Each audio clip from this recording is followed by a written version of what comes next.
dengarkan paparan dari Dr. Helmi Murtiasi Jumhur dengan judul Overview Regulation ICT in Indonesia. Ya, jadi seperti kita ketahui, karena terjadi perkembangan teknologi yang sangat cepat, akhirnya regulasi juga harus menyesuaikan atau membuat aturan-aturan baru untuk ICT ini. Oke, biar untuk kita langsung saja, mungkin saya persilahkan kepada Bu Helmi untuk memaparkan dari paparannya hari ini. Silakan Bu Helmi.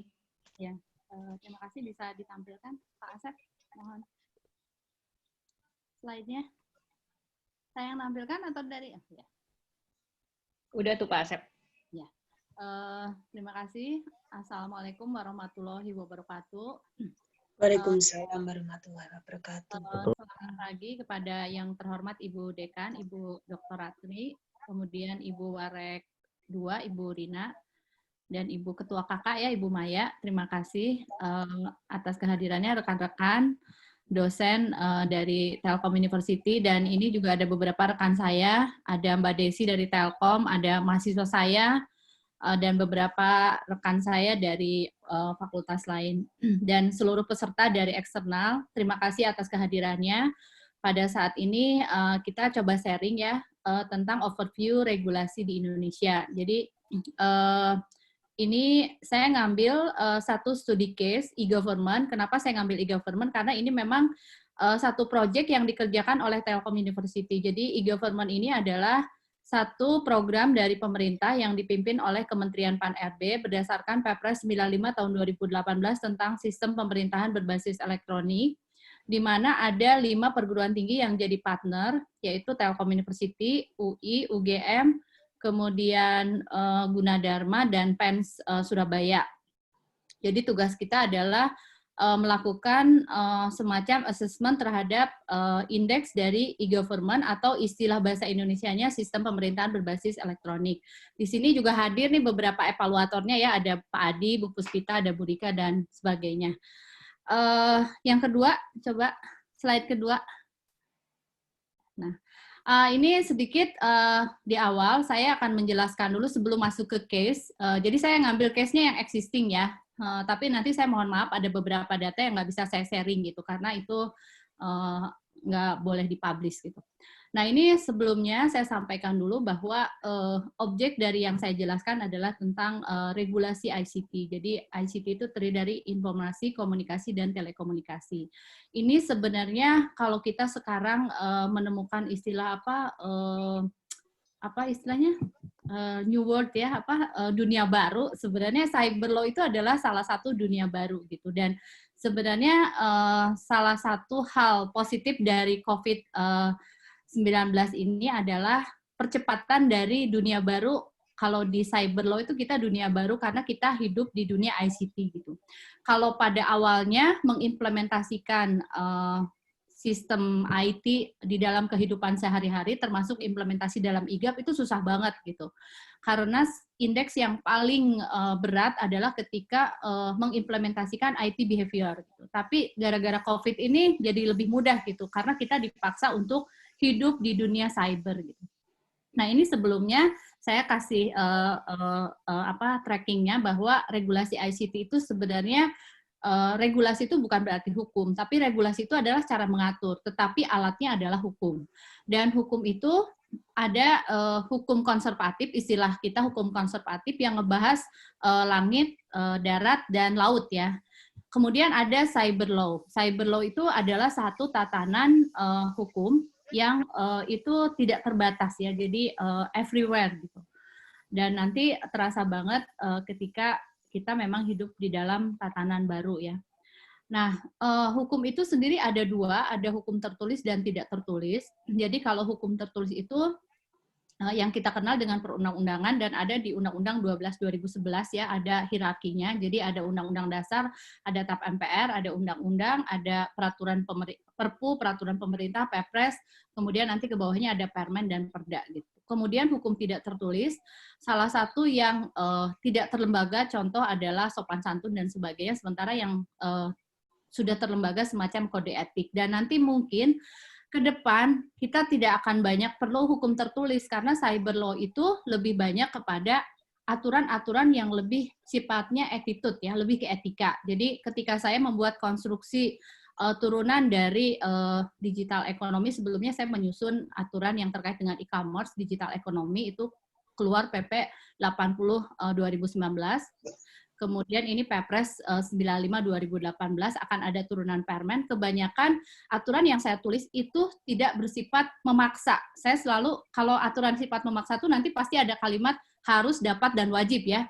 Kalau harus itu wajib ada, tidak ada sanksi. Kalau wajib itu wajib ada sanksi. Kalau dapat boleh digunakan, boleh tidak. Ini harus hati-hati sekali ya beberapa aturan ketika ada kalimat-kalimat seperti itu. Tapi arah dari cyber law itu lebih banyak pada aturannya hanya berupa etika. Contoh Permen tentang manajemen risiko itu tidak ada kata-kata dapat, wajib, dan harus. Jadi bahwa kita membangun awareness ya, dan nanti juga beberapa Permen keluaran dari IGAP ini tidak akan dilakukan kata-kata harus, dapat, dan wajib. Jadi lebih membangun kepada attitude masyarakat. Nah, kemudian ini kita sebenarnya sejak keluarnya Undang-Undang Telco 3699 itu kita sudah pada posisi ICT convergence ya, di mana kalau dulu jaringan tuh hanya ada jaringan telco, dulu ingat kan kalau telepon tuh hanya telepon rumah. Kalau sekarang kan sudah convergence, di mana ada informasi, komunikasi, dan telekomunikasi. Big problem di Indonesia adalah kita tidak punya undang-undang yang merge ya. Jadi tahun 2009 itu sempat dibuat naskah akademik tentang undang-undang telco dan saya sempat ikut di timnya dari 2012 lah sampai 2016 itu kita coba bikin regulasi aturan telco yang convergence, tapi sulit, akhirnya dipecah-pecah menjadi undang-undang telco, undang-undang ITE, undang-undang penyiaran, dan sebagainya. Selanjutnya ini sebenarnya hanya ini aja ya, saya memberikan sedikit highlight ya, karena mungkin selama ini kita mengenalnya hukum existing. Hukum existing itu nanti saya jelaskan di slide setelahnya.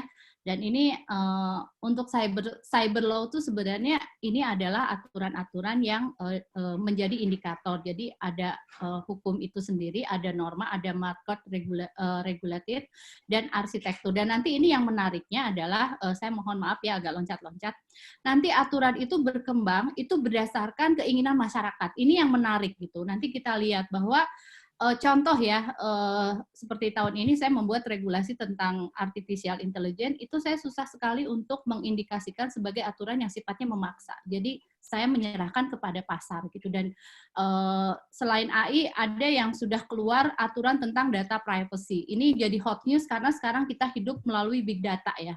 Itu contoh dari aturan yang terkait dengan dikembangkan melalui market. Kemudian yang menarik juga adalah ini arsitektur atau software ya, di mana software itu dikembangkan menjadi suatu sistem hukum. Contoh artificial intelligence ya, mungkin ini saya agak loncat ya bicaranya karena saya ingin mencontohkan bahwa pada awalnya yang namanya subjek hukum itu hanya manusia dan badan hukum. Jadi subjek hukum itu adalah seseorang atau organisasi yang dia bisa mempunyai hak dan kewajiban di dalam hukum. Ke depan yang namanya software atau dalam bentuk robot itu juga bisa menjadi subjek hukum. Jadi sekarang udah digadang-gadang ya di dunia hukum. Kemudian nanti yang menarik juga soal norma ya, soal norma gitu. Karena kita lihat gitu bahwa menurut beberapa research sekarang ini di dunia maya sudah terjadi satu sistem sosial dinamakan particularly sosial. Jadi satu community yang itu indikator normanya tidak bisa disandarkan pada satu tatanan ya. Misalnya kayak Indonesia itu merupakan satu negara yang normanya berdasarkan adat dan agama. Nah, ini di dalam cyber law itu ada satu tatanan yang normanya sulit sekali untuk disandarkan pada satu tatanan di satu negara. Jadi ini complicated sekali ya. Dan sekarang yang hot news-nya adalah tentang GDPR.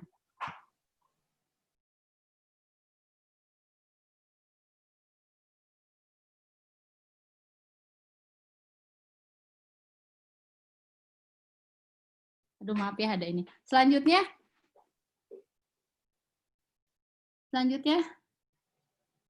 Pak, ini harusnya dari saya kali ya ininya. Nah, ini sebenarnya ingin saya gambarkan bahwa kita berada pada tatanan dunia baru ya. Karena ini sebenarnya kita sedang berada pada saat ini. Jadi kalau para pelaku ICT seringkali bingung gitu ketika melakukan sebuah pengaturan dari suatu objek. Misalnya kayak sekarang tentang pengaturan data gitu ya. Nah, data itu kan sesuatu, kalau dihukum itu data nanti someday menjadi suatu benda ya. Karena sekarang sudah punya, gara-gara big data ini menjadi sesuatu yang mempunyai nilai jual tinggi. Dan di dalam KUH Perdata, data itu sudah bisa dikategorikan sebagai benda tidak bergerak dan tidak berwujud. Sama dengan saham dan haki ya. Dan di beberapa negara yang namanya haki itu sudah bisa digadaikan ya. Jadi nanti data juga ke sana gitu. Kita sering kebingungan bahwa data itu susah sekali untuk diatur karena memang data itu tidak tahu siapa pemiliknya dan di mana lokusnya gitu. Jadi karena ini posisinya seperti ini. Di satu sisi kita ada yang namanya hukum. Hukum itu indikatornya adalah politik internasional, norma yang dianut, sosiologi, dan perspektif hukum nasional. Salah satu politik internasional yang menjadi indikator contoh ketika Undang-Undang 3699 diganti dari Undang-Undang 389 ya kalau nggak salah tentang telekomunikasi dari non monopoli ke monopoli itu gara-gara kita meratifikasi kesepakatan WTO di mana kita harus mengikuti aturan-aturan yang ada di kesepakatan WTO tersebut. Kemudian ada norma sosiologi dan perspektif hukum nasional. Jadi kalau di dunia konservatif, aturan-aturan itu tetap dipatok kepada norma dan sosiologi pada negara tersebut ya. Contoh hukum-hukum yang terkait dengan perkawinan, waris dan sebagainya. Perdagangan ini agak sulit ya. Nah, kemudian kalau di cyber law, indikatornya adalah ada norma, ada hukum, ada market dan software. Dan ini tatanannya agak berbeda gitu karena normanya tidak bisa mengindikatorkan pada negara tertentu atau adat tertentu. Kemudian hukumnya juga ini menjadi hukum yang kadang-kadang kita juga harus mix antara beberapa karakteristik dari negara-negara yang mengadopsi beberapa aturan. Nah, kemudian kalau market itu seperti tadi yang saya contohkan, jadi sekarang ini hukum itu kadang-kadang dikembangkan, jadi karena drivernya adalah teknologi gitu. Jadi teknologi itu tidak bisa diatur oleh oleh negara, tetapi diatur oleh community ya. Kemudian software. Contoh ya. Pada saat ini kan saya sebagai Dewan Pengawas Pengelola Nama Domain Indonesia, jadi satu lembaga di bawah organisasi internasional namanya ICANN. Jadi kalau telekomunikasi itu berada di bawah organisasi namanya ITU. Kalau untuk IP dan domain itu berada di bawah organisasi namanya ICANN. Nah, kalau ITU itu udah jelas merupakan tatanan organisasi yang formal karena di bawah UN. Dia ketika misalnya ada aturan biasanya ada beberapa kesepakatan dan kalau mau bikin aturan undang-undang telco itu biasanya ada RDT rencana dasar teknis dan itu merupakan kesepakatan yang menjadi hukum material dalam pembentukan aturan. Tetapi ketika mengatur hal-hal yang terkait dengan internet sekarang kan convergence itu internet dan telco. Nah, internet itu ada satu rule di mana government tuh tidak boleh terlalu terlibat. Jadi ketika saya berada di Pandi ini, saya di-endorse oleh Kominfo, tetapi kewenangan saya mandiri sebagai Dewan Pengawas distribusi domain di Indonesia. Karena domain itu merupakan, meskipun negara menganggap itu sebagai resource yang disamakan dengan frekuensi, resource tidak terbatas, tetapi yang punya dari domain itu bukan negara, tetapi ICANN. Dan ada satu kasus di mana ICANN tuh mau menjual ini .amazon ya. Amazon tuh nama daerah tapi juga nama toko ya. Jadi .id juga bisa dijual tuh sama ICANN ya. Karena yang punya domain itu bukan negara tetapi ICANN. Kita dipinjamkan dengan pola sewa ya. Makanya kan ada istilah domain level tinggi dan domain anything gitu. Nah, ini menunjukkan bahwa di dunia internet yang namanya government itu tidak melulu menjadi satu entitas yang powerful ya, karena di konstruksi dari dunia internet, di ICANN sendiri, ketika saya ikut beberapa sidangnya gitu, itu negara itu hanya merupakan advisory aja gitu. Kita ada anggotanya ya, salah satunya Pak Aswin itu salah satu anggota dari ICANN, dia perwakilan dari Indonesia. Nah, kita melakukan nego dan yang powerful itu adalah community-nya.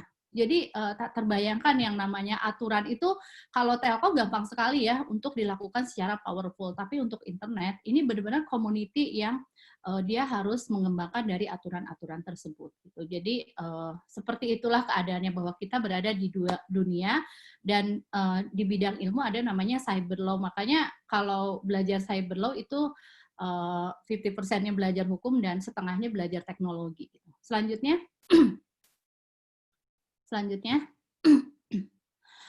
Ini salah satu yang ingin saya gambarkan tentang konvergensi ya. Jadi saya ngambil dari buku Jovan Korbalija tentang tata kelola internet. Bahwa kalau asalnya konvergensi itu ada di 4 layer ya, kalau sekarang ada di 3 layer aja. Jadi ada infrastruktur telco, jadi tentang telekomunikasi, di Undang-Undang Telco itu telekomunikasi itu dibagi 3 ya. Ada jaringan telekomunikasi, jaringan bergerak, jaringan tetap. Kemudian ada jasa telekomunikasi dasar, multimedia, telekomunikasi dasar, multimedia, dan nilai tambah ya. Dan kemudian ada Telsus. Itu dianggap sebagai infrastruktur yang di infrastruktur terbawah. Dan ini memang merupakan suatu dasar dalam implementasi dari suatu ICT ya. Kemudian ada technical standar ya, ini IP DNS ya, ini di level kedua. Dan yang level terakhir adalah content dan application, atau kita mengenal dengan infrastruktur internet. Jadi kalau kita bicara tentang domain dan IP itu merupakan infrastruktur internet. Jadi kita tuh hidup dengan 2 infrastruktur ya. Ada infrastruktur telco, makanya kita kalau bicara tentang ICT itu kita tidak bisa parsial bilang regulasi telekomunikasi. Karena kalau saya bicara regulasi telekomunikasi, artinya saya hanya bicara tentang jaringan, hanya tentang jasa. Sementara di sini juga di Indonesia ada tubrukan peraturan di mana ada istilah jasa multimedia dan ada sistem elektronik. Saya mengartikan bahwa konvergensi ini terdiri dari telekomunikasi dan internet ya. Internet itu saya artikan dengan sistem elektronik, karena memang berdasarkan Undang-Undang 12 2011 tentang pembentukan perundang-undangan, di kita tuh tidak boleh di dalam peraturan bahasa Inggris masuk ke dalam satu pasal. Jadi itu yang kadang-kadang kita bingung banget gitu. Contoh ketika saya misalnya harus membuat peraturan tentang data center. Data center itu adalah bahasa Inggris, terus kita artikan sebagai pusat data. Pusat data itu sebenarnya nggak jauh beda dengan kearsipan, gitu, seperti itu. Jadi balik lagi ke sini, saya mencontohkan bahwa yang namanya konvergensi itu adalah satu sistem merge antara jaringan internet dan jaringan telco. Dan tadi seperti saya bilang bahwa kedua jaringan ini sebenarnya complicated karena berada pada sistem aturan yang berbeda. Kalau yang satu ini tricky banget karena sangat legal formal, kalau yang satu dibangun oleh community. Jadi makanya nanti kalau terjadi banyak tubrukan peraturan karena memang seperti itu asal-muasalnya. Gitu. Kita mengenal convergence karena setiap hari kita menggunakan smartphone ya. Kalau misalnya kita menggunakan itu sangat sederhana, tapi ketika bikin peraturannya itu sangat sulit. Contoh waktu saya menyusun permen tentang over the top ya, tentang WhatsApp gitu, itu kayaknya sederhana banget. Ternyata complicated banget gitu ya, karena itu terdiri dari jaringan telco dan jaringan internet. Selanjutnya.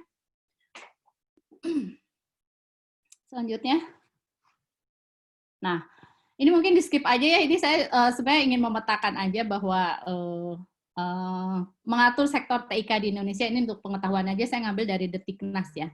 Selanjutnya aja. Nah, ini regulasi TIK di Indonesia. Jadi kalaupun kita mengatakan bahwa ini TIK tuh convergence.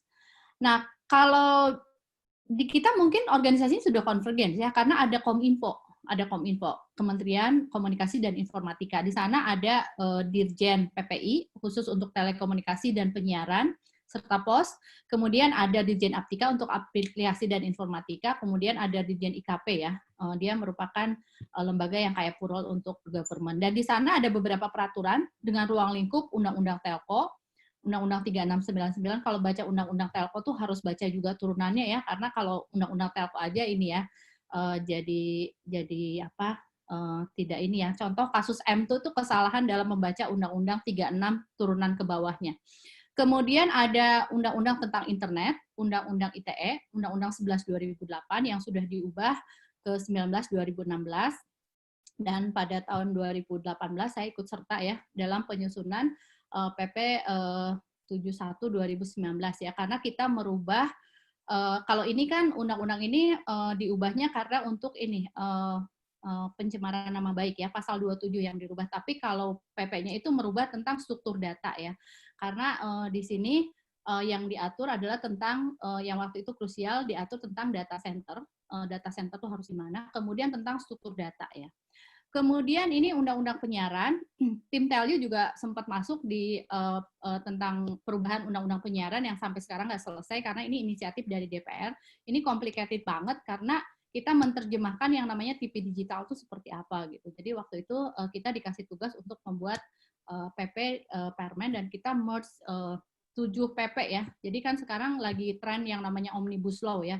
Omnibus Law itu kan sebenarnya satu proses di mana aturan itu di-merge, misalnya dari 70 peraturan, kalau itu memang bisa, itu harus di-merge jadi satu peraturan. Gitu. Jadi ini sudah ada langkah yang dilakukan di penyiaran. Dan ini sebenarnya satu topik konvergensi TIK, tetapi aturannya terpisah-pisah.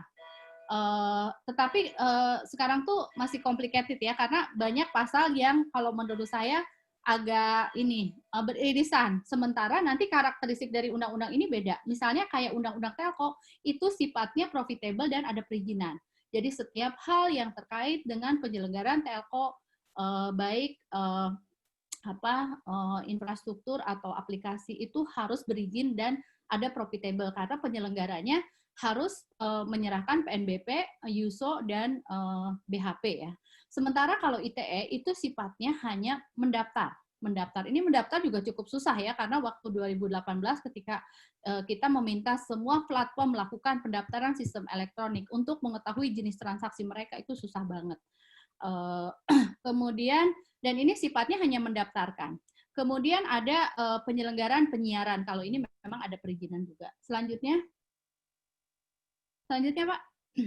Nah, ini saya ingin memetakan sebenarnya intinya regulasi ICT yang sedang existing berjalan gitu ya, yang masih digodok terus-menerus gitu. Karena sekarang program pemerintah tuh kalau waktu 2018 itu saya masuk di tim digital ekonomi, ada Perpres 74 2017 tentang peta jalan e-commerce, ada sekitar 6 pilar dan 162 kegiatan ya. Dan itu biasanya terimplementasi dengan membuat regulasi dan sudah keluar PP tentang e-commerce.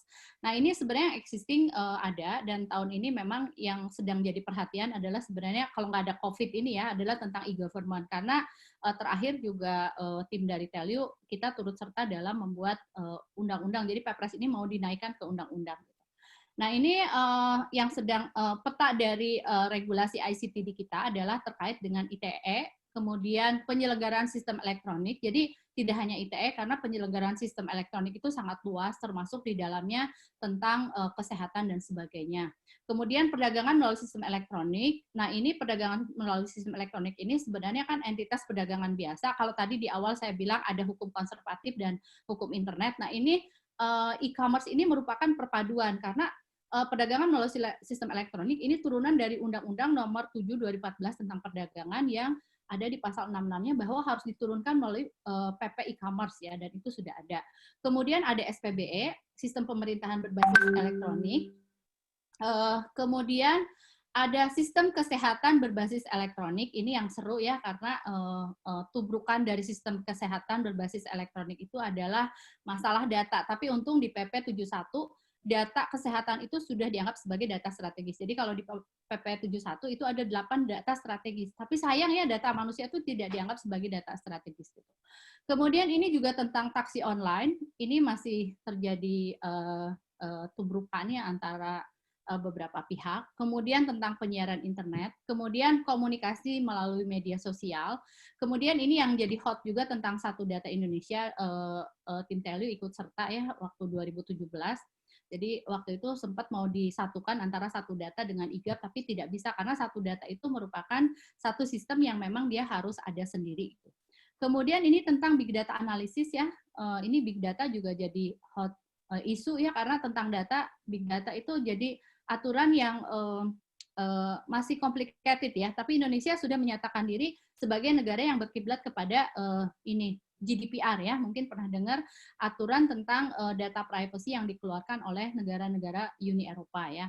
Dan ini sudah diadopsi di PP 71 dan di Permen 20 2016 ya tentang data privacy. Kemudian artificial intelligence, ini saya juga suka bingung di Indonesia itu kan kita ada perkembangan teknologi ya dari teknologi ke-1, ke-2, ke-3, ke-4. Yang ke-4 aja belum selesai. IoT gitu belum selesai. Tetapi kita sudah loncat ke teknologi ke-5 ya. Nanti saya suka bikin anekdot. Teknologi ke-6-nya adalah teleportasi. Nah, saya kebanyakan nonton Star Trek ya. Jadi saya inspiring dari cyber law itu banyak di film sebenarnya ya, dan itu banyak hal-hal yang memang sebenarnya kejadiannya seperti itu. Nah sekarang kita sudah mulai hot news dengan artificial intelligence dengan diberlakukan bahwa eselon 3 dan 4 tuh sekarang ditiadakan katanya dan akan digunakan robotik ya, dan tahun ini tim Telyu sedang membantu Telkom, sebenarnya yang dapat kerjaannya Telkom ya, untuk membuat AI dan machine learning di pemerintahan untuk melakukan harmonisasi perundang-undangan. Jadi nanti sistem pemerintahan itu akan dilakukan melalui machine learning, dan ini cukup puyeng ya, untung di kita banyak ahlinya ya. Saya bersama Pak Gadang dan Ibu Tri ya, dan tim dari Telkom serta BPPT membangun satu machine learning untuk pembentukan perundang-undangan. Itu cukup menantang ya, karena ini terkait dengan masalah bagaimana cara berpikir manusia dimasukkan ke dalam mesin, dan harmonisasi peraturan itu adalah art yang sulit sekali kalau dilakukan oleh robotik ya. Selanjutnya,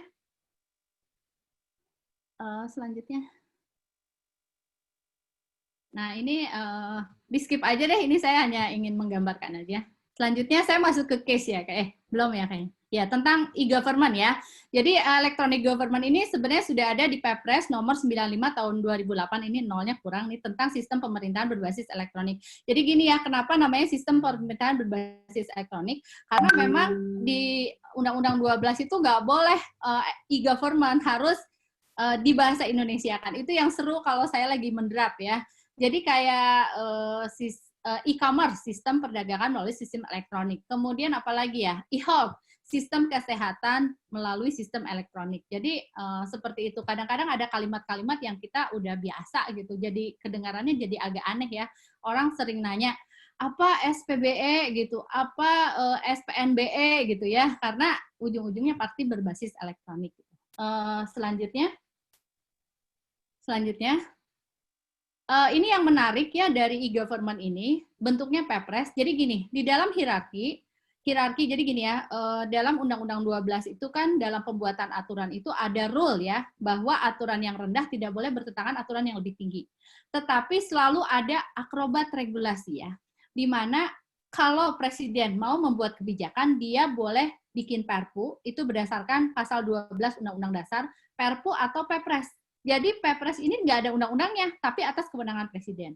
Itu boleh. Jadi tiba-tiba Perpres ini keluar aja, itu boleh. Padahal sebenarnya dalam pembuatan PP atau Permen atau Perda itu harus ada cantolannya di undang-undang. Dan rule pertama tidak boleh bertentangan dengan undang-undang dasar dan ideologi, karena negara kita merupakan negara yang berdasarkan adat dan agama. Nah, Perpres SPBE ini sebenarnya sebelum ada Perpres ini ada Impres nomor 3 2003. Tetapi itu terlalu apa kalau menurut saya ya, nggak kekinian gitu. Karena Perpres ini mengacu kepada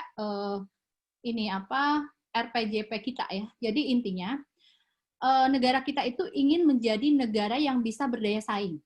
Nah, berdaya saing dengan punya tata kelola pemerintahan yang baik. Saya ingat ya waktu Pak Abdullah memberikan materi tentang organisasi behavior gitu. Jadi ini sebenarnya starting di mana government sekarang diperlakukan tidak sebagai prestart ya atau negara, tetapi sebagai organisasi publik. korporasi publik. Jadi kalau di hukum itu ada istilah korporasi publik dan private ya.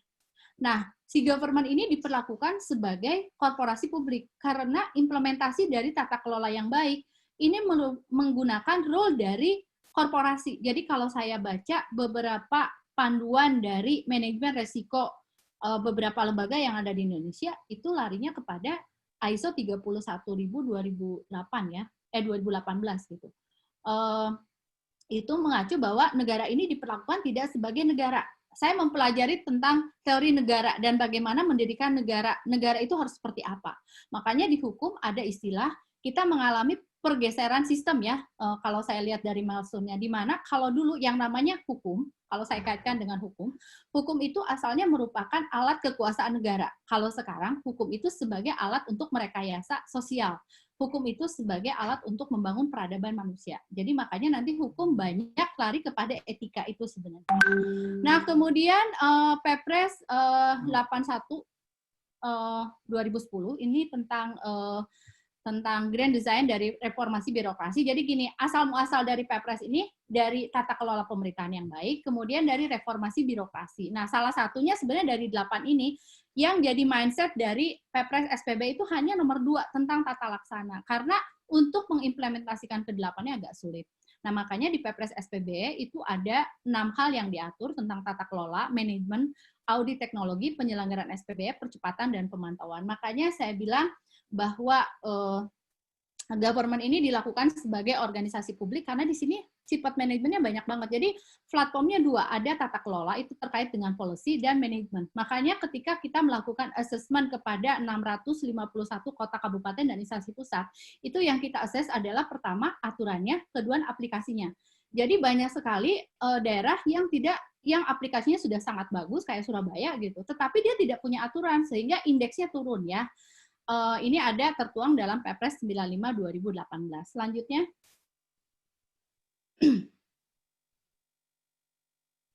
Selanjutnya. Nah, ini latar belakang terjadi dibuatnya IGAP ini sebenarnya karena terjadi pemborosan sistem IT sebenarnya. Dan sistem di kita dibangun dengan silo-silo ya. Mungkin yang operator lebih paham ya gitu bahwa di kita tuh aturan tuh harusnya merge dalam satu sistem gitu. Ini silo-silo gitu sehingga ketika dilakukan interoperability data atau aplikasi itu jadi nggak match gitu. Dan katanya masih utilitas pemanfaatan TIK itu masih rendah, padahal belanja IT itu sangat banyak. Itu makanya dibuat Perpres tentang SPB ini. Selanjutnya. Nah, ini saya sedikit pemahaman tentang SPB itu apa sih sebenarnya. Ini kan tentang sistem pemerintahan. Jadi makanya sebenarnya intinya adalah undang-undang pemerintahan gitu. Jadi entitasnya adalah tentang pemerintahan. Orang bertanya, kenapa SPB ini leading sektornya ada di PAN-RB bukan di Kominfo? Karena memang objeknya adalah pemerintahan, bukan tentang sistem elektronik gitu. Jadi sistem elektronik itu merupakan enabler dari implementasi sistem pemerintahan. Jadi kalau kita rilis ya, di Indonesia ini pemerintahannya berbasis presidensial ya. Kan ada sistem presidensial, parlementer, liberal, semi presidensial, dan demokratis. Tetapi kita sudah arah-arah liberal ya, karena dengan sistem otonomisasi ya. Ini yang jadi challenge ketika membuat IGAP ya, karena kita sistemnya otonomi, di mana tidak ada hierarki antara kota, kabupaten, dan provinsi. Kemudian penyelenggara negara adalah pejabat negara yang menjalankan fungsi eksekutif, legislatif, dan yudikatif, dan pejabat lain yang fungsi dan tugas pokoknya berkaitan dengan penyelenggara negara sesuai dengan ketentuan perundang-undangan. Dan ini sistem elektronik merupakan sebenarnya internet lah intinya, serangkaian perangkat, prosedur, dan elektronik. Jadi intinya SPB ini adalah sistem tata negara yang dilakukan melalui sistem elektronik. Makanya PAN-RB membuat yang namanya ini arsitek enterprise ya, satu dashboard yang kalau di kita kayak Igrasias ya. Jadi nanti sistem ketatanegaraan kita berada dalam satu sistem dashboard dan itu sudah disusun ya dalam bentuk arsitek enterprise untuk SPBE. Waktu itu kerjasama dengan Korea. Selanjutnya ini saya ingin menggambarkan bahwa sebenarnya gini, kesulitan dari pembuatan e-government adalah kita tidak punya yang namanya indikator. Nah, indikator, kita tuh nggak punya indikator. Jadi, kalau dalam pembuatan aturan tuh harus ada indikator kan, gitu. Jadi, misalnya bikin aturan tuh, indikatornya adalah A, B, C, D, gitu ya. Indikatornya bisa dilihat dari RPJP gitu, atau undang-undang yang lain. Nah, tetapi untuk e-government atau digital economy itu nggak ada. Akhirnya kita mengambil indikator dari Waseda. Waseda tuh punya 10 indikator ya, dan ini dia melakukan pemeringkatan. Nomor 1 adalah Denmark, nomor 2 Australia, dan nomor 3 Korea. Makanya kita dibantu oleh Korea ya dalam penyusunan e-government ini. Dan ini ternyata menarik ya, ketika saya menyusun naskah akademik, saya melihat bahwa yang namanya pembuatan aturan e-government itu harus bertransformasi. Denmark aja melakukan dalam 15 tahun ya, jadi nggak sebentar gitu, karena ternyata dalam pembuatan aturannya itu harus bertahap gitu. Sementara Indonesia kadang-kadang suka pengen buru-buru gitu, jadi langsung loncat aja gitu, karena saya kaget tiba-tiba ada daerah yang sudah punya perda tentang CIO ya, Chief ini Information, jadi satu lembaga yang mengatur tentang data. Padahal itu sebenarnya kalau di Korea sendiri itu dilakukan setelah transformasi keempat peraturannya. Selanjutnya ini ya. Oh, ini Singapura ya. Ternyata Denmark, Singapura, UK ya. Saya baca tahun berapa ya. Jadi Australia itu kedua. Australia itu cukup bagus ya. Australia itu cukup bagus sebagai negara.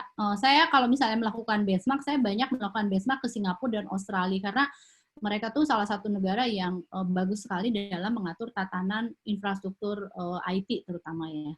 Selanjutnya, ini salah satu hal yang dilakukan oleh ini ya PAN-RB. Jadi kalau tadi saya melihat indeks yang dilakukan pemeringkatan yang dilakukan oleh Waseda. Jadi sebenarnya ada 2 sih lembaganya yang melakukan pemeringkatan. Satu lagi apa ya, saya lupa lagi ya, satu lagi dan satunya adalah Waseda gitu. Jadi ada pemeringkatan. Nah, di Indonesia sejak tahun 2018 LU ikut juga ya, kita melakukan pemeringkatan untuk indeks SPBE nasional. Kita menggunakan 3 domain, kemudian 2 aspek ada 3 domain, aspek kebijakan 2 aspek, 17 indikator, kemudian tata kelola 3 aspek, 7 indikator, dan layanan 2 aspek dengan 11 indikator. Jadi ada sebanyak 35 ya plus 2 ya indikator gitu. Dan ini pas dicek indikatornya masih rendah ya. Tapi ada data yang 2019 ya. Ini cukup naik ya. Kalau waktu itu indeksnya masih 1,98 padahal targetnya 2,6 dan yang tertinggi adalah indeksnya 5 ya. Jadi aplikasi itu harus melakukan interaksi ya. Jadi ada beberapa indikator yang harus dilakukan. Ini menunjukkan bahwa SPBE kita tuh, e-government kita tuh masih rendah gitu indeksnya. Selanjutnya, ini saya ngambil dari ini ya, dari PAN-RB. Jadi reformasi, balik lagi ke reformasi birokrasi, ini ada 8 gitu. Ini katanya hal yang jadi masalahnya adalah pemerintahan yang belum bersih, kemudian pemerintahan belum efektif, kemudian pelayanan publik itu masih buruk ya. Kemudian ini tujuannya ada pemerintahan yang bersih, akuntabel, dan berkinerja tinggi, pemerintahan yang efektif dan efisien, kemudian pelayanan publik yang berkualitas. Makanya nanti di pengaturan dari SPBE ada turunannya yang terkait dengan akuntabilitas, akuntabel ya, misalnya tentang manajemen risiko, manajemen pengetahuan, perubahan, dan sebagainya. Selanjutnya, ini di Perpres 95 yang diatur tuh ini ya, tata kelola, manajemen, audit teknologi, penyelenggaraan SPBE, percepatan dan pemantauan dan evaluasi. Nah, sementara yang krusialnya adalah tentang tata kelola. Di sini ada 10 tata kelola ya dari RIP. RIP itu dibikin oleh Bappenas dan sudah ada di lampiran Perpres SPBE ya. Kemudian arsitektur SPBE itu sudah bikin bisnis enterprise, kemudian peta rencana ini yang lagi disusun. Peta rencana itu memang agak susah ya, waktu saya membuat peta rencana e-commerce itu harus detail dari mulai program, platform, program, kemudian keluaran action-nya seperti apa sampai anggaran ya. Kemudian rencana anggaran, ini rencana anggaran tiap instansi pusat dan daerah dia harus punya proses rencana anggaran dengan aturan yang existing. Kemudian proses bisnis, kemudian data dan informasi, infrastruktur. Infrastrukturnya tuh ada data center, ada sarana perantara, terus satu lagi apa ya? Ada satu lagi ya. Kemudian ini aplikasi, kemudian keamanan dan layanan. Dan ini manajemen tuh nanti ada 8 manajemen. Makanya saya bilang IGAP ini mendudukan negara itu sebagai perusahaan publik ya, karena memang ada istilah tata kelola itu terkait dengan policy dan digerakkan oleh sistem manajerial ya. Jadi saya kalau melihat konstruksi dari regulasi SPBE ini benar-benar kayak saya bikin aturan yang terkait dengan korporasi, bukan tentang tata negara gitu. Saya melihatnya seperti itu. Selanjutnya, ini yang tadi sebenarnya ya. Jadi ini saya ingin menggambarkan, lihat banyak sekali manajemennya yang dikeluarkan nanti di dalam SPB ini. Jadi makanya sebenarnya next proses ini yang harus masuk di IGAP ini bukan orang-orang hukum tapi orang-orang manajerial ya. Karena ini terkait dengan murni ilmu-ilmu manajemen ya. Karena misalnya ini manajemen resiko ini murni kemarin ketika kita menyusun ini benar-benar implementasi dari kita mengambil dari beberapa manajemen resiko dari korporasi. Kalau ini manajemen keamanan informasi ini di TIK ya, kemudian manajemen data, manajemen layanan, manajemen pengetahuan, manajemen SDM ya, ini benar-benar terkait. Ini pokoknya menggambarkan bahwa SPB ini digambarkan sebagai diimplementasikan sebagai organisasi korporasi publik. Selanjutnya, jadi gini, SPB ini ada timnya ya, ada tim 7 namanya. Leading sektornya ada KRG, kemudian ada Kementerian Dalam Negeri, ada Kementerian Keuangan, ada Kominfo, ada Bappenas, ada BPPT, dan BSSN.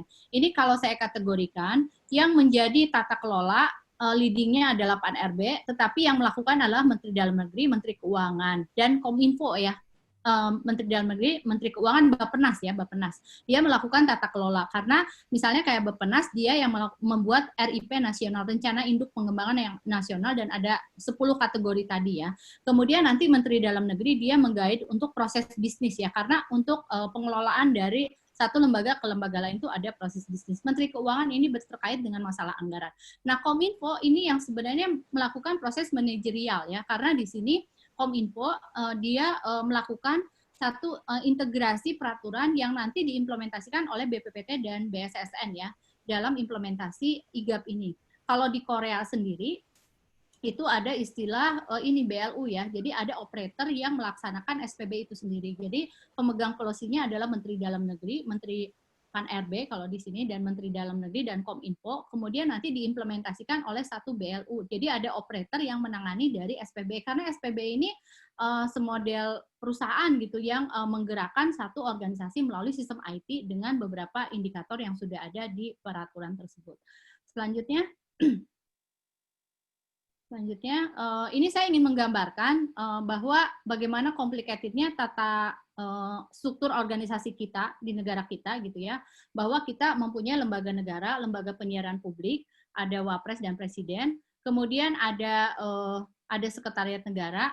Kalau saya sih resumnya gini ya, lembaga negara, lembaga penyiaran, kemudian ada 4 kementerian koordinator, kemudian ada 22 kementerian klaster 1-2, kemudian ada 8 kementerian klaster 3, ada LPNK, ada TNI, Polri, BIN, dan Kejagung. Ini yang sebenarnya jadi challenge ya ketika membuat peraturan dari SPB ini. Karena misalnya gini ya, di semua instansi pusat dan daerah itu harus ada tim dari SPB ini. Siapakah lembaga kepalanya? Nah, kalau misalnya di kementerian itu gampang menterinya. Tetapi ketika di lembaga negara, misalnya kayak KY, MK, dan sebagainya, itu kita susah menentukan. Karena kepala MK atau KY atau kepala BPK itu bukan struktural, tetapi dia adalah orang yang ditunjuk ya. Nah, struktural tertinggi dari lembaga tersebut adalah sekretarisnya gitu. Itu challenge-nya. Ini cukup menarik gitu. Selanjutnya, ini yang cukup menarik juga bahwa karena kita mengimplementasikan otonomi daerah berdasarkan Undang-Undang 23 2014 yang sudah dirubah ke 2015, itu bahwa ada pemerintahan daerah yang terdiri dari provinsi, kota, kabupaten, dan ini yang serunya mereka itu tidak berbentuk hierarki, di mana kota kabupaten itu tidak di bawah pengendalian dari provinsi. Jadi kan sebenarnya kalau saya bikin pengaturan yang gini gampang ya, misalnya dari pusat nih, ada pemerintah pusat dan daerah, nanti provinsi saya turunkan aturannya untuk kota kabupaten, ini enggak gitu. Aturan dari SPB ini berlaku secara sejajar untuk provinsi, kota, dan kabupaten. Ini yang kadang-kadang tubrukan gitu ya, karena saya harus menarik apa sebenarnya garis hierarki dari provinsi, kota, kabupaten, karena sebenarnya kalau dulu yang namanya kota kabupaten itu berada di bawah provinsi. Nah, ini yang jadi satu challenge ketika membuat regulasi di SPBE gitu. Selanjutnya, nah ini sebenarnya petanya dalam penyusunan e-government gitu, bahwa ada policy, ada rencana induk. Ini saya nggak akan ceritakan sangat detail ya. Saya ingin menggambarkan bahwa IGAP itu resumnya kayak gini gitu, bahwa negara berada pada satu dashboard di mana ada organisasi yang menyusun tata kelolanya dengan dipandu oleh Kemenpan RB. Kemudian yang memegang tata kelola ada Kemendagri, Kemenkyu, kemudian Bappenas, kemudian ada operatornya itu Kominfo, BSSN, dan BPPT ya. Kemudian policy itu terdiri dari rencana induk, arsitektur, peta rencana, dan rencana anggaran. Nah, sementara manajemennya terdiri dari proses bisnis, data dan informasi, kemudian ada infrastruktur ya. Ini ada pusat data tadi yang saya lupa, jaringan intra pemerintah, kemudian ini nasional, instansi pusat dan daerah ya. Kemudian ada aplikasi. Kemudian nanti ada manajemen keamanan SPBE dan layanan SPBE. Nanti yang menariknya adalah komplikatif dalam masalah regulasi. Contoh ya, ini tentang jaringan intra pemerintah. Saya menanyakan gitu, apakah jaringan intra pemerintah yang dilakukan SPB akan diperlakukan sama dengan jaringan biasa yang seperti ada di Undang-Undang 3699? Karena sifatnya profitable. Apakah ini jaringan Telsus gitu ya, yang itu ada aturan tersendiri. Ini kalau buat saya sebagai orang regulasi, ini yang menariknya karena banyak banget tubrukan-tubrukan peraturan. Jadi kalau saya resum, ini posisinya adalah Pepres ya, tetapi ini harus segera diimplementasikan.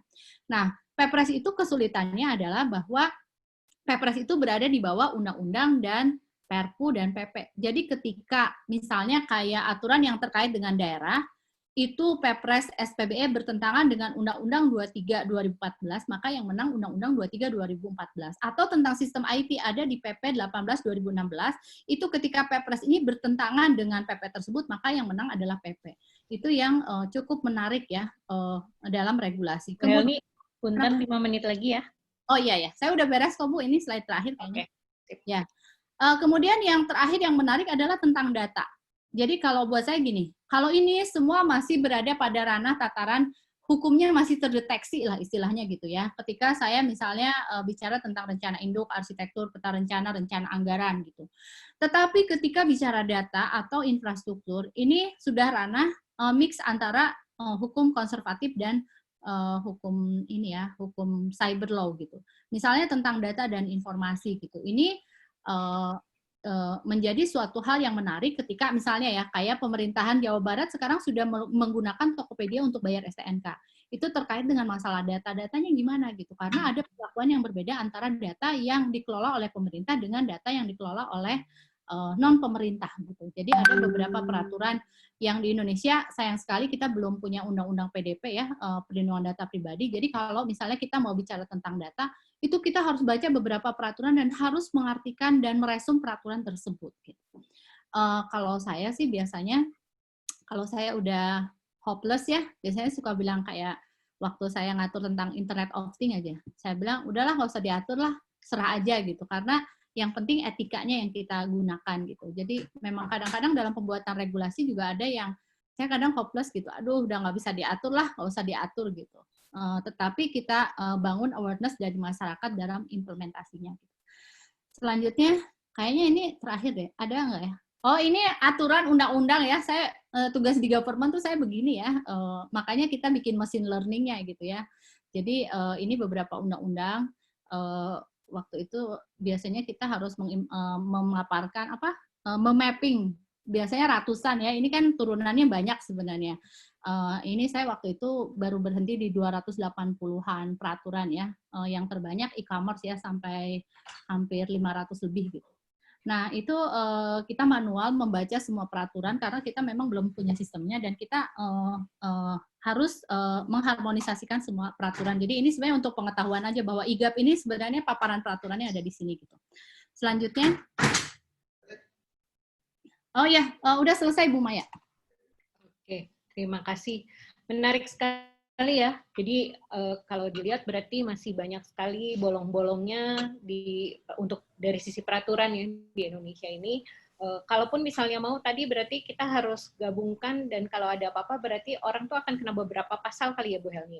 Satu ya, dijerat dari sisi sini, satu dijerat dari sisi sini gitu. Oke. Ada beberapa penanya ya. Yang pertama Pak Palti, oke. Kita langsung saja masuk ke sesi tanya jawab. Silakan Pak Palti. Ya.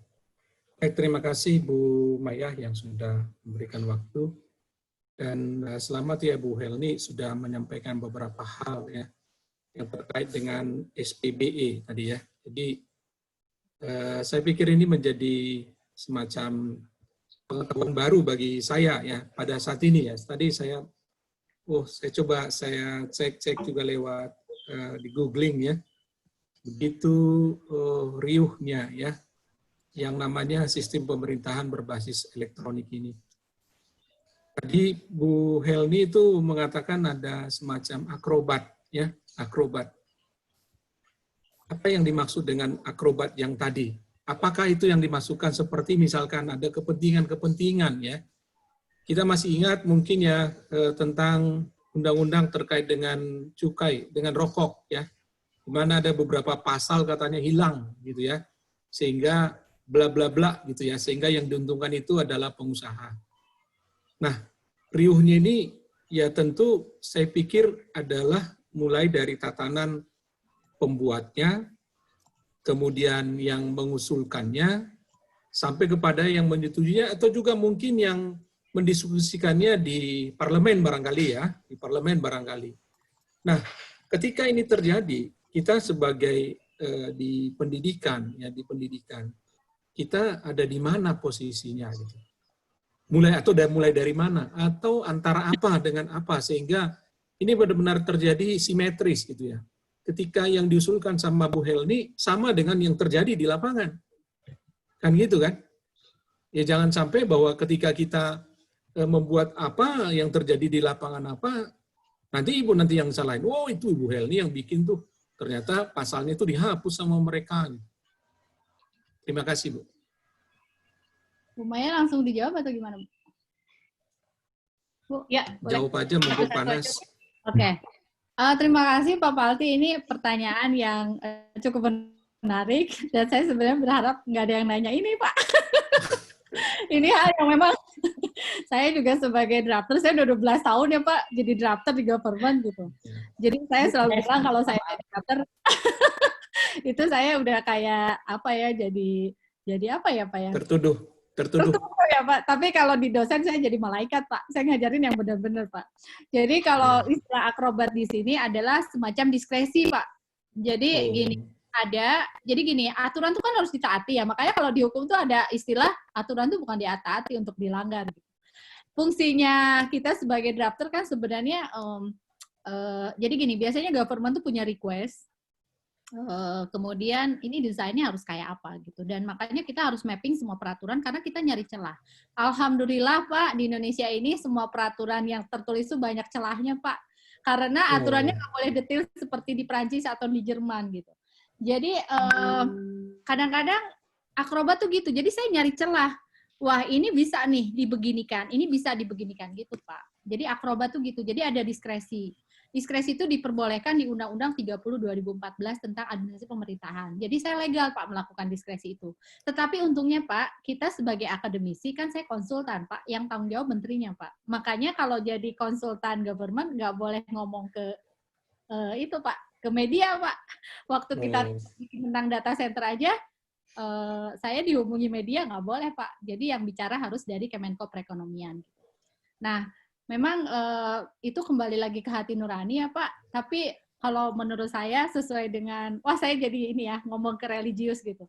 Tangan yang bergerak itu lebih baik daripada di luar gitu. Itu aja sih prinsipnya Kak. Tapi kalau misalnya beradu hati nurani, beradu banget Pak. Salah satu hal yang paling cukup seru adalah ketika keluar PP 52. Di sini mungkin ada Mbak Desi ya, tentang infrastruktur sharing gitu. Wah itu seru banget gitu, karena itu ada memang akhirnya regulasi itu lebih banyak kepada kepentingan negara gitu, dan kadang-kadang kepentingan negara ini krusial banget harus dipertahankan, tetapi kadang-kadang bentrok sama masyarakat itu Pak.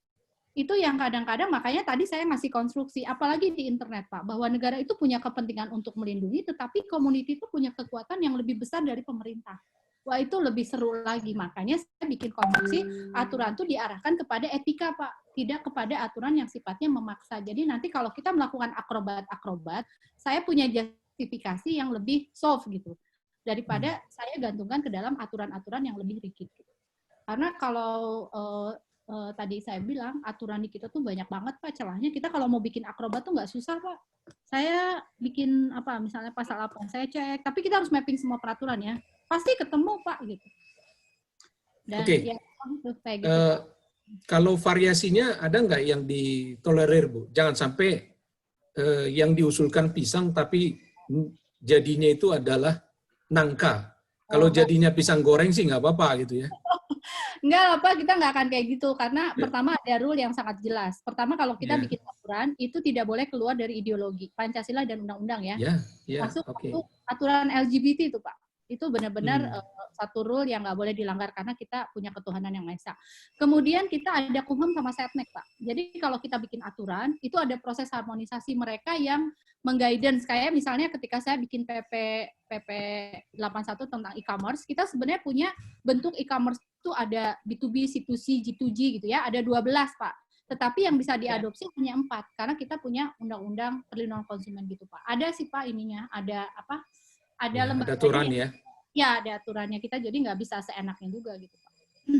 Baik, terima kasih Bu Helni. Bu Maya, terima kasih. Saya kembalikan lagi. Sama Pak. Oke, lanjut ke Pak Dudi Pratomo. Mangga Pak Dudi. Assalamualaikum. Waalaikumsalam Pak Dudi. Apa kabar Bu Helmi? Baik Pak. Menarik Bu Helmi. Kalau masalah undang-undang pakarnya lah Ibu lah. Ya Bu, saya yakin undang-undang itu dibuat tentu dengan tujuan yang sangat baik. Iya. Tapi kadangkala pada saat penerapannya itu tidak sesuai harapan. Ya. Nah contohnya Ibu ya, ini case, apakah ada aturan yang bisa menjadi pelindung dari kita nih masyarakat? Yang tentunya adalah bagian yang dalam hal ini adalah yang diatur. Ketika proses dari manual tadi ya Bu ya, ke yang sekarang berbasis elektronik, Iya. itu ada case di satu instansi itu migrasi datanya nggak beres Ibu. Migrasi data ya. Nah, ketika migrasi datanya nggak beres, ini akhirnya menjadi beda identitas, beda kepemilikan. Jadi kita di masyarakat, loh ini bukan punya saya, kok yang saya kok di sana. Nah, sehingga urusan ini pun jadi panjang. Ya. Tapi mereka ketika ditanya, kok bisa begini Pak? Oh iya, ini dulu yang migrasi datanya kita nyuruh anak-anak magang. Nah, ini kan yang garuk-garuk Ibu. Kok iso ngono loh? Undang-undangnya udah bagus, tapi pelaksanaannya nyuruh anak-anak magang. Alasannya itu. Nah, satu itu ya Bu ya. Lalu yang kedua, itu ada nggak kita sebagai masyarakat bisa menuntut gitu loh? Pak, nggak gitu dong, ada aturannya loh Pak. Ah, kan itu enak ya kalau kita bisa komplain. Ya. Lalu berikutnya adalah case terbesar untuk yang ini elektronik ini ya tentu kita ingatlah yang paling besar itu sampai sekarang itu KTP ya Bu ya. Ya, KTP. IKTP. Nah dalam hal ini juga sebenarnya masyarakat menjadi korban ya Bu ya. Menjadi korban kenapa? Contoh saya belum punya elektronik KTP Bu. Kasih yang dilaminating Bu. Nah ini gimana gitu kan saya perlu. Nah, ketika datang ke kelurahan dikasih surat gede Bu, 1 lembar. Pak pakai ini aja Pak buat ngurus SIM. Katanya waduh buat ngurus apa Pak ini. Nah maksud saya Bu, ada nggak kita sebagai masyarakat bisa menuntut hak kita gitu loh. Kan selama ini kita diatur, kita terima. Tapi kita juga pingin dong kita yang diatur ini juga dilayani dengan baik gitu loh Bu. Itu aja ya Bu. Terima kasih ya Bu. Terima kasih ya Pak. Menarik ya ini pertanyaannya. Sebenarnya intinya gini Pak, ini tentang migrasi data. Memang makanya ini SPB ini salah satu untuk membenahi ini Pak. Jadi ini kan terkait dengan masalah kepemilikan data. Itu sudah ada di Perpres 39 2018 ya. Jadi gini, penanggung jawab data tuh ada karena di Perpres itu dikatakan ada pengarah data, pembina data, wali data, produsen data, dan forum satu data ya. Jadi kalau sekarang kan gini, data masyarakat itu masih dipunyai oleh Dukcapil, Kementerian Dalam Negeri Pak. Ya. Jadi sebenarnya kalau mau komplain itu memang harusnya ke nggak usah ke Dukcapil Bu, jauh-jauh amat ke kecamatan aja. Sebenarnya kalau secara PTUN kita boleh menggugat dia, tapi biasanya ribet lah ya gitu. Yeah. Sebenarnya bisa melakukan class action juga karena saya bisa kategorikan tentang data masyarakat ini lari ke undang-undang konsumen juga kalau saya menafsirkan seperti itu ya. Yeah. Nah, tetapi biasanya kan masyarakat tidak punya edukasi gitu. Kayak Pak Dodi kan kebingungan gitu kan. Betul. Ini KTP saya nggak punya, padahal saya perlu gitu. Nah, sebenarnya harusnya kita boleh melakukan komplain ke lembaga tersebut. Karena gini, saya paham gitu, masalah ini adalah sesuatu yang memang terjadi di mana-mana karena memang sistem SPBE kita belum connected, Pak. Ya. Jadi kemarin juga saya pernah, kan biasanya kalau saya lebih banyak di pusat gitu, tapi sekarang saya udah mulai turun ke daerah gitu. Kemarin saya membantu Provinsi Jawa Barat gitu untuk interoperability aplikasi, Pak. Ini terkait dengan data-data penduduk. Gitu. Jadi mereka bilang, Bu Ani, saya bikin peraturannya kayak apa gitu. Sementara di atas tuh belum selesai. Kadang-kadang daerah itu merespon cepat, padahal di atas tuh belum selesai persoalannya.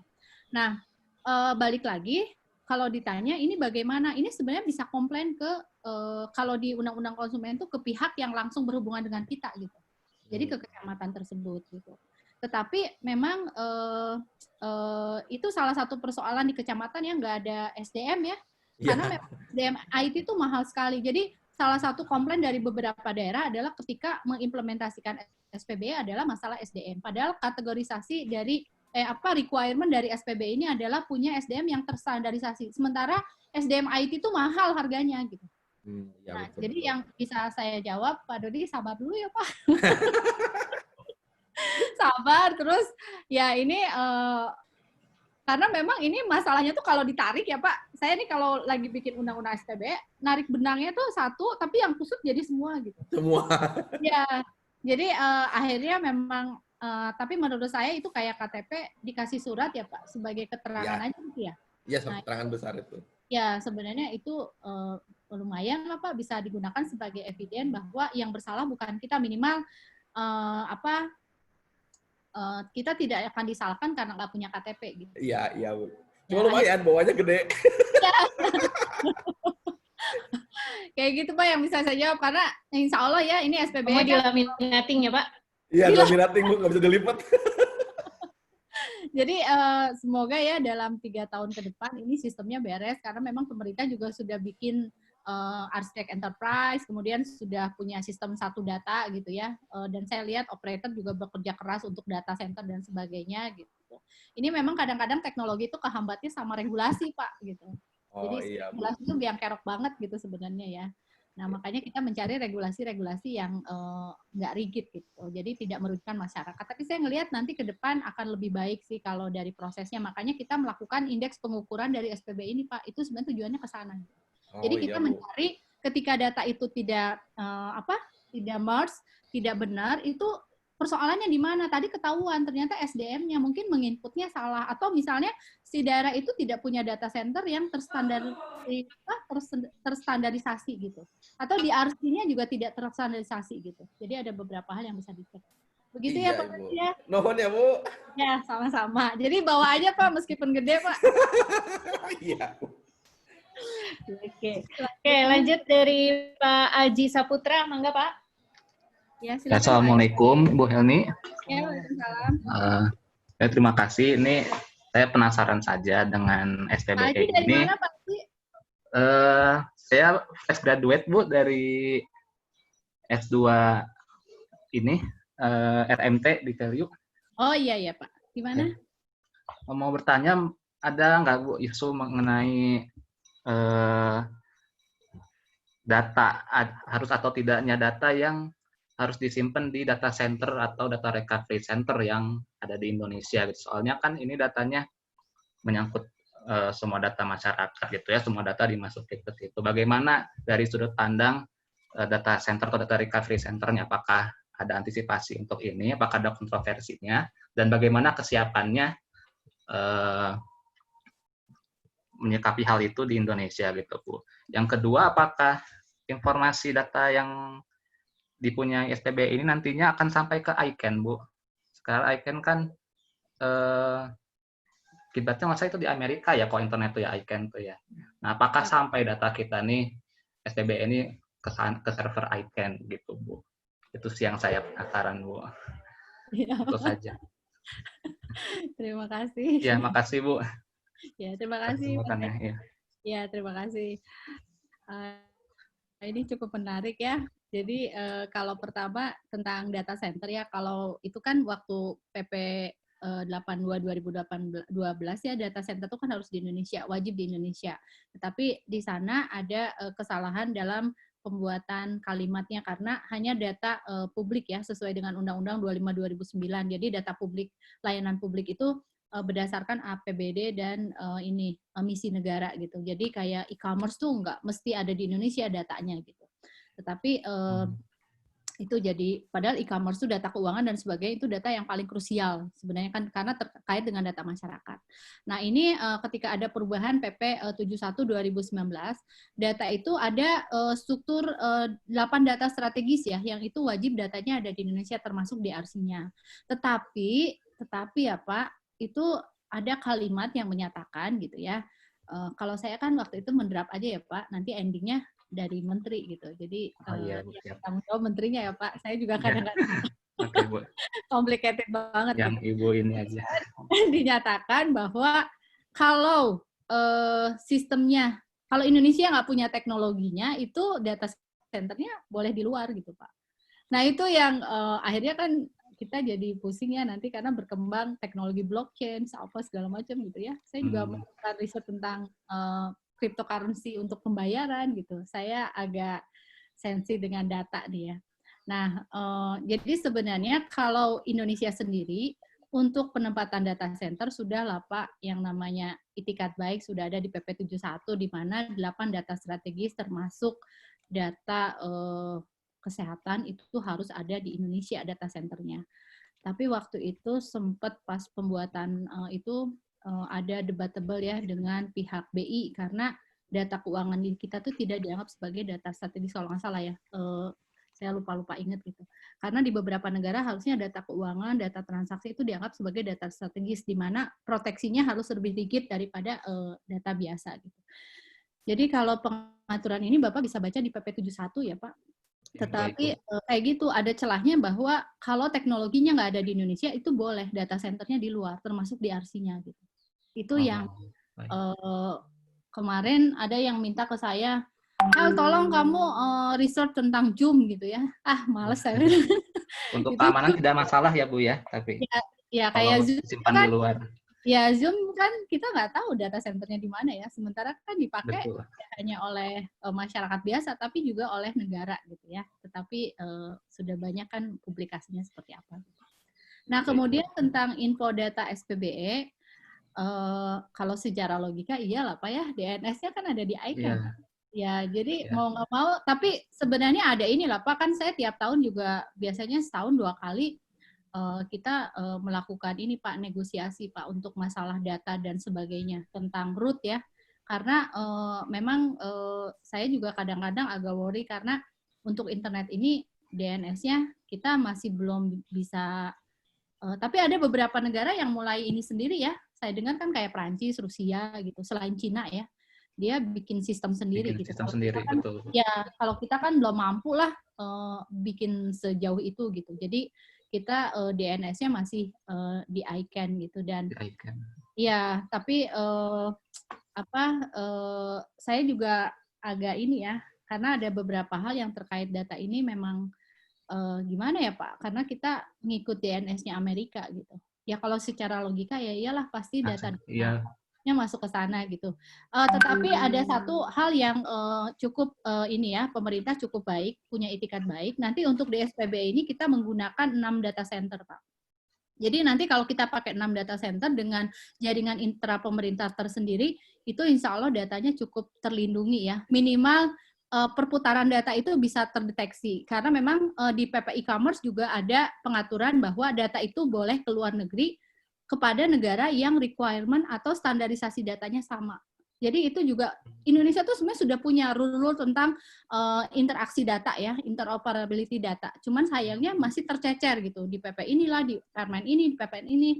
Harusnya Indonesia sudah punya satu undang-undang yang terkait dengan data sehingga orang tuh bacanya satu aja. Kalau sekarang kan harus baca di beberapa tempat sehingga masyarakat tuh kadang-kadang punya persepsi kok negara belum punya pengaturan data yang benar ya gitu. Padahal kalau saya sebagai orang regulasi, wah Indonesia tuh sebenarnya udah cukup baik mengatur tentang data, perputaran data dan perlindungan data. Begitu Mas Haji. Baik, iya. Ya, terima kasih Bu Helmi dan Bu Maya atas kesempatannya. Sama, terima kasih Pak Haji. Oke, Bu Helni, ini sepertinya ada beberapa pertanyaan yang topiknya tentang SPBE. Mungkin bisa dijawab sekaligus ya. Ini ada di chat. Yang pertama adalah dari Bu Afif Aulia. Ya, terkait kesiapan daerah untuk implementasi SPBE, seberapa besar kesiapan pemerintah daerah untuk implementasi SPBE, baik dari sisi IT resources, IT proses, dan requirement. Kemudian dari Pak Akbar, ini apakah negara kita punya semacam target global ke depan yang mungkin seperti jadi top 5 atau top 10 dalam penerapan SPBE, karena sepertinya jarang terdengar oleh media dalam hal implementasi SPBE nasional. Layaknya target visi Indonesia menjadi top 5 largest economy 2045-2050. Gitu.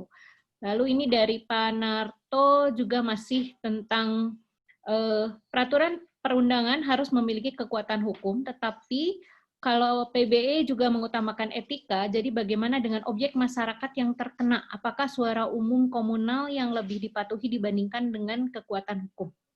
Nah, kayaknya itu bisa dijawab sekaligus karena nyambung. Itu ya, Bu ya? Ya. Jadi yang pertama ini dari siapa? Pak Apip ya? Dari Afif Aulia. Ya. Jadi ini Mbak atau Mas ya? Nah, nggak tahu saya juga.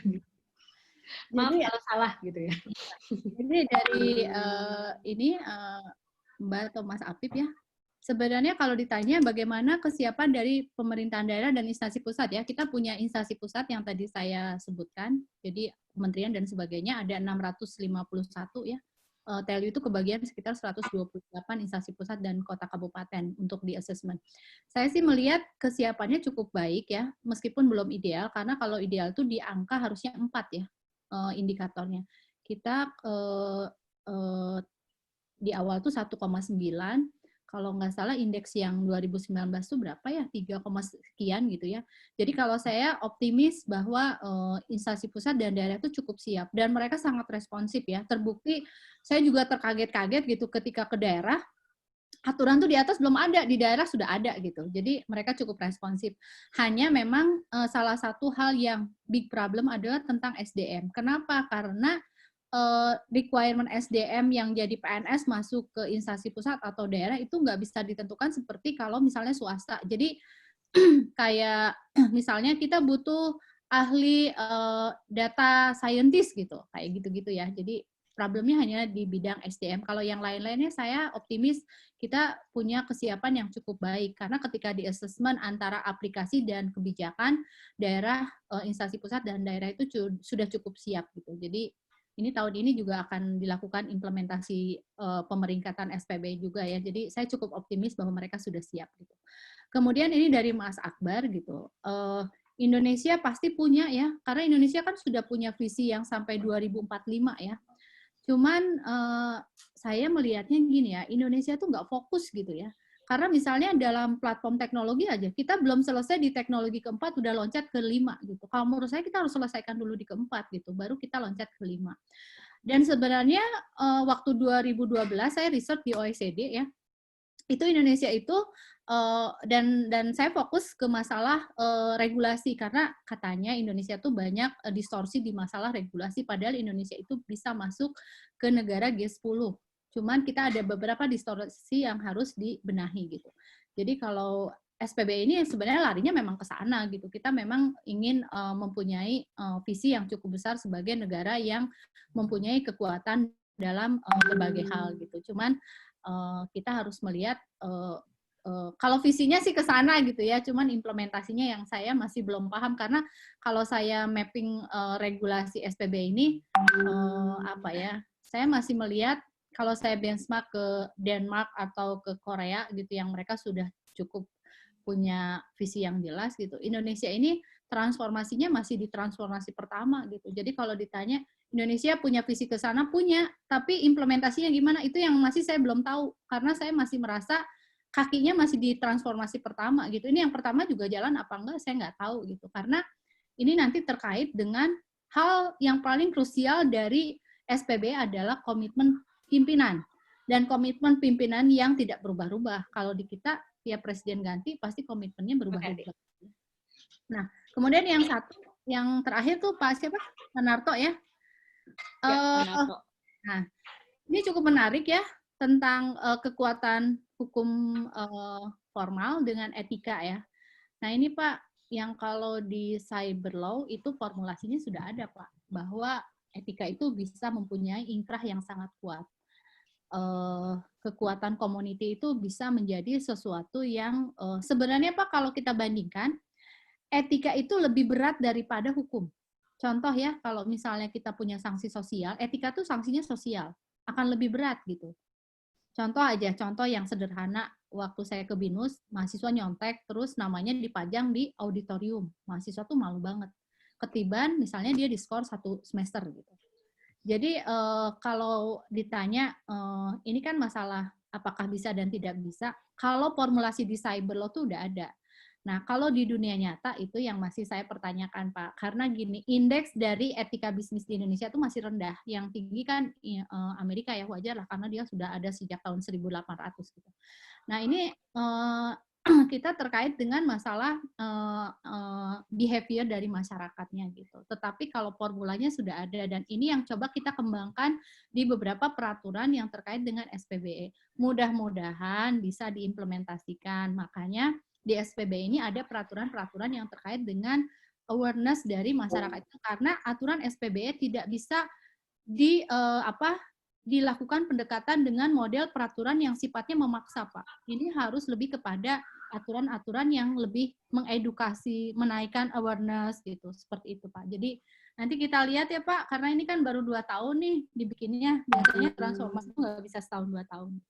Itu aja sih, terima kasih. Oke. Bu Helni, ini waktunya tinggal sedikit lagi, kita sampai 11, tapi ini masih ada beberapa penanya. Ibu Ya. bisa jawab singkat atau tidak? Masih ada 2 Ya, lagi. udah saya singkat-singkat ya Bu. Satu-satu aja disebutin, nanti saya jawab singkat. Oke, ini masih ada dari Pak Tono. Bagaimana menyikapi data masyarakat dari provider yang banyak digunakan untuk kepentingan pihak ketiga? Ya, kemudian Kemudian satu lagi ini, bagaimana jika suatu saat terjadi branch pada sistem SPBE? Siapa yang bertanggung jawab? Apakah masyarakat atau negara punya mekanisme formal untuk meminta pertanggungjawaban? Udah.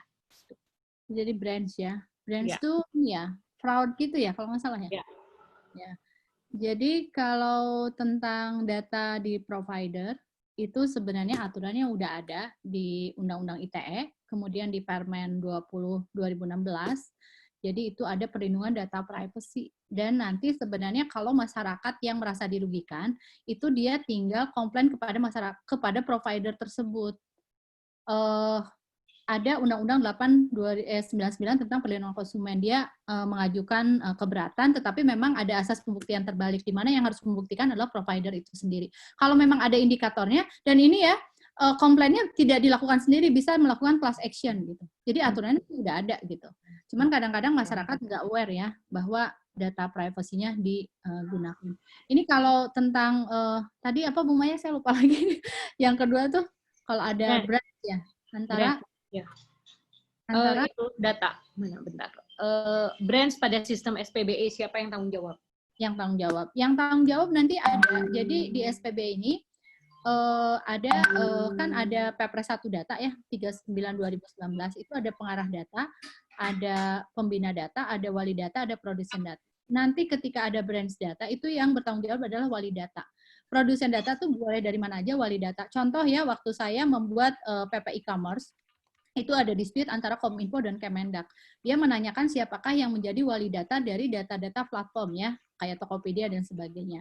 Nah, ternyata akhirnya disepakati, nanti sebenarnya kesepakatannya dilakukan oleh Forum 1 Data, bahwa wali data dari e-commerce itu adalah Kementerian Perdagangan, sehingga ketika ada dispute, maka yang bertanggung jawab adalah wali data. Nah, tetapi nanti secara nasional, ini sempat digadang-gadang ya, bahwa secara nasional juga harus ada orang yang waktu itu sampai katanya di bawah level presiden ya. Dia merupakan penanggung jawab secara total untuk data secara keseluruhan. Tetapi kalau di level bawah yang bertanggung jawab adalah wali data, karena wali data merupakan pihak yang bertanggung jawab terhadap data. Contoh ya, kayak data masyarakat tuh, itu Dukcapil wali datanya. Makanya kalau ada apa-apa Dukcapil lah yang bertanggung jawab gitu.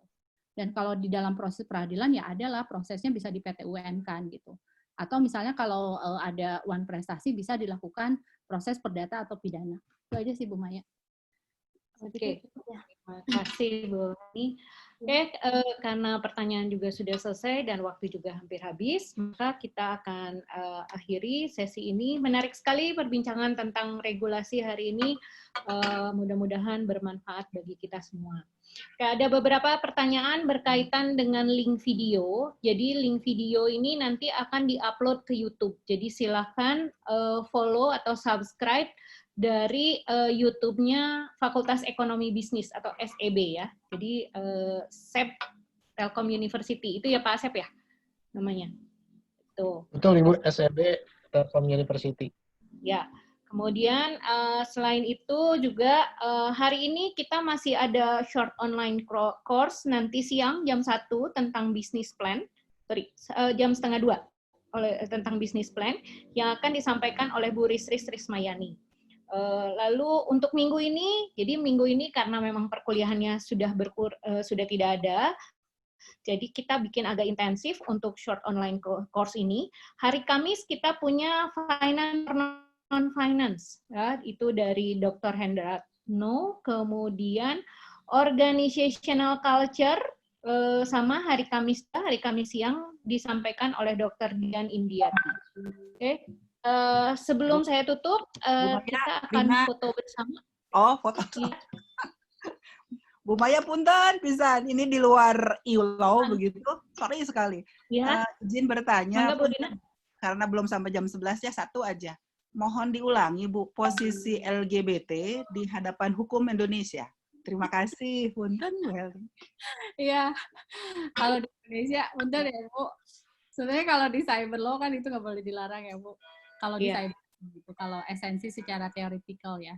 Tetapi kalau di Indonesia kita punya pasal 1 Pancasila sila ke-1 Ketuhanan Indonesia, di mana di kita tidak diakui yang namanya perkawinan berdasarkan Undang-Undang 174 tentang perkawinan. Nggak ada yang namanya perkawinan sesama jenis. Ada perkawinan itu beda agama, perkawinan, pokoknya menikah tuh harus laki-laki dan perempuan gitu, itu aja. Jadi dalam hukum sistem Indonesia itu ditolak Bu. Jadi waktu itu pernah ada komunitas LGBT datang ke kita Bu. Jadi sekitar 20 orang datang ke kita dan mereka minta konten dari websitenya tidak dilarang sebagai konten yang dilarang gitu. Tetapi kita menolak karena ini sudah bertentangan dengan ideologi. Jadi itu udah tegas Bu dilarang. Itu aja. Hatur nuhun karena ini menjadi bahan kita juga detail yuk. Gitu ya Bu Ratri ya. Nuhun kita pegang. Terima kasih Bu. Nuhun Bu Rina. Nuhun Bu Maya punten. Enggak. Oke, kita akan masuk sesi foto bersama. Tolong diaktifkan videonya. Sebenarnya saya ada satu pertanyaan sih buat Bu Helmi. Kalau foto bersama pakai pakai buka aplikasi itu gimana ya? Nggak boleh ya? Siap. Adi. Oh, siap, tawas. Dari tadi tuh nggak konsen, nggak konsen sama itu satu. Siap. Mana apa Bu buat Pak Adi Bu? Pak Adi, astagfirullahaladzim. Ya, siap. Nah, undang-undang itu ya, Bu. Iya. Ya gitu ya. Bu Helmi maaf ya, bukan ketawa karena Bu Helmi, karena Pak Adi pas banget di tengah-tengah. Aduh, astagfirullahaladzim. Untuk konsentrasi. Konsen. Tumben Pak Ama nggak nanya, Pak Ama nggak nanya, kenapa tuh Pak Ama? Kayaknya abis keketahuan lihat Pak Adi itu. Oh. Pak Ama kenapa nggak nanya Pak Ama? Kita mulai sesi fotonya ya. Pak Mukti mana tuh? Pak Rahim. Ada tiga sesi. Ada 3 page Bu. Ya, ada 3 page. Ya. Maka Pak Asep, dipimpin Pak Asep. Baik Ibu, maka mungkin karena kita ada 3 page dan posisinya mungkin random di masing-masing ini ya berbeda, jadi saya mohon kesediaannya untuk 3 kali kita tag ya Bapak Ibu. Mohon diaktifkan yang bisa diaktifkan videonya. Kita akan mulai untuk sesi foto bersama ya. Baik, untuk page pertama. Bentar. Oke, 1, 2, 3. Page kedua, 1, 2, 3. Page terakhir. 1, 2, 3. Iya, terima kasih. Oke. Atur Kemudian nuhun, ada Bu Helni. informasi tambahan, Ibu, Bapak, punten. Untuk sertifikat sesi ini akan otomatis terkirim ke email peserta. Jadi nanti untuk sertifikat Bapak Ibu dan peserta seluruhnya bisa dicek di email masing-masing. Terima kasih. Mohon, Sudayana. Terima kasih mungkin Helmi, juga- Bapak Ibu semua, Bu Maya. Ya, sama-sama. Sedikit tambahan informasi, mulai dari sekarang kan kita merubah sedikit format untuk short online course-nya. Jadi, kalau Bapak Ibu daftar via email, nanti otomatis sertifikat akan disampaikan via email. Makanya kenapa pendaftaran per sesi diperlukan, karena memang kita akan menyesuaikan untuk pengiriman sertifikat tersebut. Gitu ya, Pak Asep? Ya, Bu. Ya. Jadi, untuk link meeting ID dan password-nya itu akan otomatis terkirim di reply ke email pada saat pendaftaran. Tapi kalau untuk sertifikat sepertinya dikirimkan setelah sesinya selesai, Bu. Seperti itu. Oke, terima kasih atas kehadirannya Bapak Ibu. Sampai bertemu lagi di lain kesempatan. Mohon maaf jika terjadi kesalahan. Assalamualaikum warahmatullahi wabarakatuh. Bu Ratri tadi ada yang mau disampaikan? Waalaikumsalam warahmatullahi wabarakatuh. Terima kasih Bapak dan Ibu semuanya. Bu Ratri, Hatur nuhun. pamit. Terima kasih Bu Helmi. Pamit.